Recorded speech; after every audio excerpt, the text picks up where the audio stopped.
The garden was something that I had always thought about. I was probably like most busy mothers. We were, a busy working family. And I would find it difficult to feed my family in a healthy way quickly. So I decided to change our diet.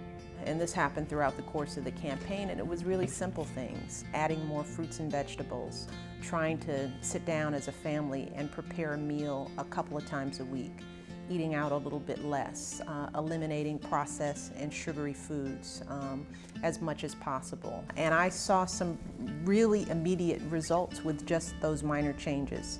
And I thought, well, if I could help other families kind of learn these small changes in my role as First Lady, that would be a good thing. Today we are amending our soil, and we've gotten our soil tested. It's actually in really good shape. So what we're going to do is add a few amendments to increase the fertility of the soil, to sort of provide a lot of stability for the soil, and bring it into balance. It's basically setting the foundation that we'll build on from years to come.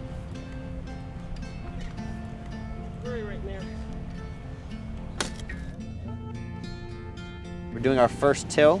We're churning over the soil, we're going down 6 to 8 inches deep, and then we're going to spread some amendments.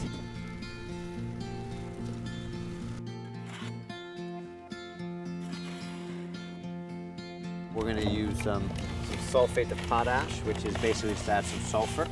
We have a crab meal, which is going to add our calcium and nitrogen, which is absolutely critical. And our crabs are sourced from the Chesapeake, so we're keeping it in the region. Guess what that means? No work, no spuds. No work, no turnip, no tank, no flying fortress, no victory. Bear that in mind, all you victory gardeners, and work for victory. This is the first vegetable garden since Eleanor Roosevelt's victory garden in World War II. When we look back at the records, was actually had a really tough time getting it established. And in the end, it was a plot, probably about the size of one bed that we have here, that one of the daughters of somebody who worked here tended to. So as a sort of really productive, feeding a lot of people garden, this is the first one in well over 100 years. The seeds that we're using from Monticello that Thomas Jefferson had passed down were given to us by Peter Hatch, who's the head gardener at Monticello.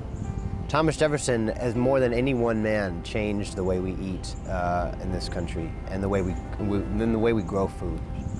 When his ambassadors would go out all over the world, he would ask them to bring back seeds. And he's the first person to start seasonal growing. That is something that people are really sort of coming back to now and thinking about ways to, use a diversity of crops and keep growing throughout the year. People were uniformly excited about trying to make this happen. Today is getting the soil ready, then we'll come back in a couple of weeks to actually do the planting, and then sometime in June, right around the time that school is over, hopefully we'll have lots of great vegetables and fruits. We'll harvest them, and then we'll bring you guys into the kitchen in the White House. The kids from Bancroft who've helped us plant this garden have just been absolutely phenomenal. Well, this is still... Yes. Hey, look, Sam, there's a carrot. Four of them came and gave these talks about what they've learned. It was just mind-blowing. One kid talked about how she now eats all of her fruits and all of her vegetables at dinner, and her mom is noticing the difference, but that her favorite vegetable is carrots. And just like people, I quote, carrots have a history. The kids took this to a level that I could never have even imagined. They've just been tremendous. We wanted the focus to be on kids because you can affect children's behavior so much more easily than you can adults, and I saw that in my own life. My kids, jumped on the new routine and didn't miss a beat, and they began to monitor our behavior more so than I was monitoring theirs. And also I want to encourage people to think about doing more family meals. We found that we've been able to do that. And you know, part of the message is if the President of the United States can sit down with his family and have dinner, hopefully more families find the time to do the same thing.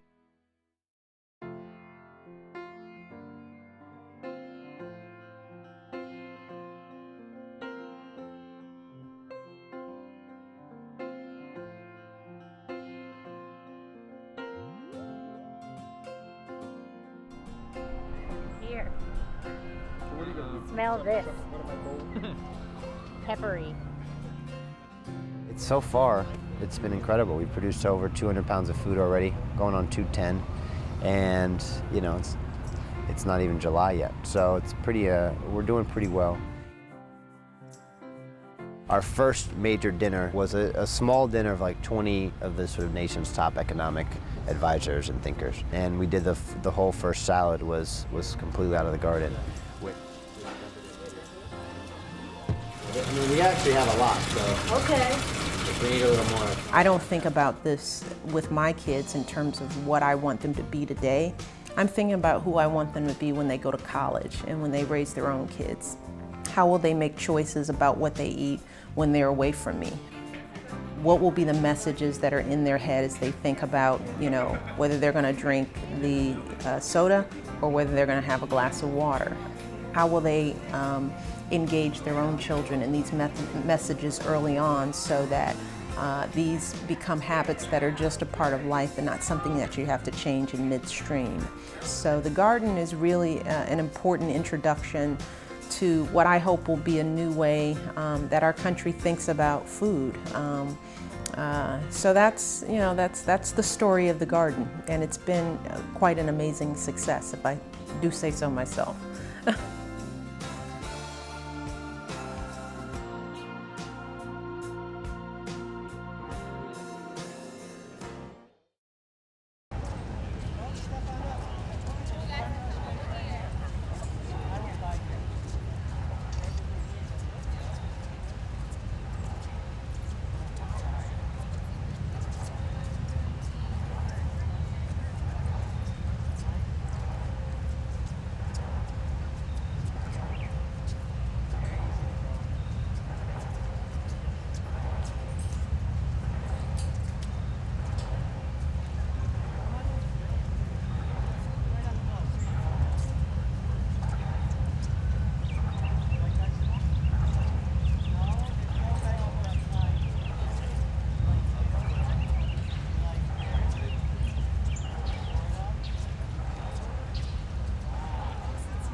When we first got into the White House, I met Charlie, who was telling me about the bees that he kept at his house. It really came together fast from there, and we got it in here in late March, and it's been doing good ever since. Curators have told me as well that they researched it somewhat, and they can't find any evidence of a hive here in the past. So, yeah, it's pretty cool to have the first one here for sure. You know, bees are obviously essential to the process of growing food, being key pollinators, and so for kids who are coming to visit the garden to learn about these topics, it was a great opportunity to show them the whole cycle and process. So the day we harvested was just a wonderful day and really exciting. Charlie started off by smoking the bees out, which is, you know, old school. When you put a couple puffs of smoke here at the entrance of the hive, it causes the guard bees to not be able to communicate as well, because a lot of the communication in the hive is by the sense of smell.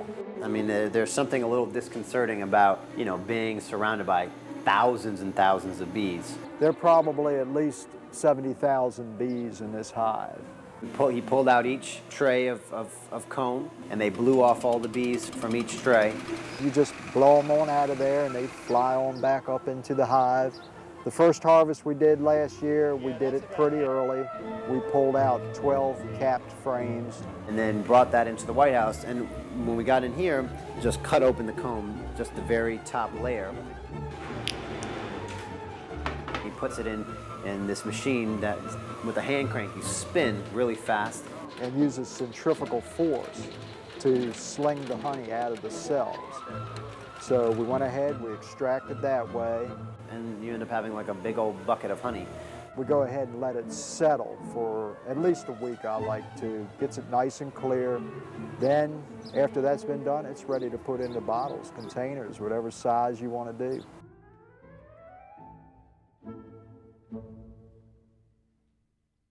Welcome back to the White House Kitchen Garden. It is now starting to get a little warmer after a long winter, and so we are excited to do a harvest of our winter planting. These hoop houses that we have here, covered in plastic, which during the day traps in a lot of the heat from the sun and then keeps that heat in during the night so that any of the vegetables or lettuce, whatever you have, doesn't freeze. We had 2 huge blizzards, over 2 feet of snow. And, you know, there was some concern about how our garden would do. Nobody thought that the garden would survive. And the fact of the matter is, you know, we didn't know. And so we'll have to see what we came up with. Nice. All right, let's harvest. We planted a pretty good variety. We have a number of different kinds of lettuce. We have a lot of spinach, turnips, some arugula, and some carrots, some leeks that'll be coming up in the spring, some garlic that'll be ready later on in the year. So that's planted, but we won't harvest it. Some peas are already in. I mean, look at this lettuce. I mean, this is just from winter. You know, you're not supposed to grow any food here, and this is going to be a lot of food. Look at all this. We're doing pretty well. So another exciting thing is that if you look over here, we're going to be expanding our garden this year at the request of the First Lady. If you see those stakes, we're going to take out this whole little piece of land and build a couple more rows of beds.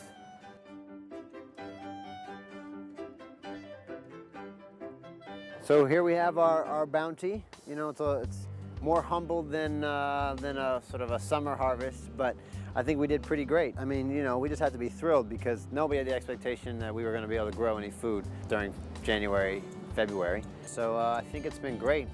And Chef Comerford and Chef Yassis and all of our volunteers, they've been tremendous help. I think we're going to have to go enjoy a salad out of this. What do you think?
The United Kingdom State Dinner takes its inspiration from our kitchen garden winter harvest. Yesterday, we have chefs out there harvesting some vegetables, some greens that are actually being used today for our state dinner. In Washington, D.C., during this time, it's really hard to find anything that's growing. But we do have hoop houses that really generated some good produce that we're able to use. Our main course for this evening is bison Wellington, and it's pretty much like a little twist since beef Wellington is such a traditional British culinary fare. We kind of want to give it like something American, and what's more American than our wonderful bison? Our bison came from North Dakota, so as you see throughout the menus for tonight, it's pretty much a marriage of the two countries. Tonight's dessert is a steamed lemon pudding in English style. It's also served with an American element, including Newtown Pippin apples. And the symbolism of the apple is that these apples have been developed here in the States. They were grown by George Washington and Thomas Jefferson, and they were actually sent as a gift to Queen Victoria in 1838. And she liked them so much that she eliminated the duties on apples imported from America. So it's one of the first examples of a partnership between British and American interests. And then we also have petit fours. Here I'm showing you the chocolates that are being used for tonight's dinner. We made salted caramel coffee with dulce de leche, dark chocolate with White House honey, dark chocolate with Earl Grey tea. The present likes salted caramel. So we made sure we had that tonight.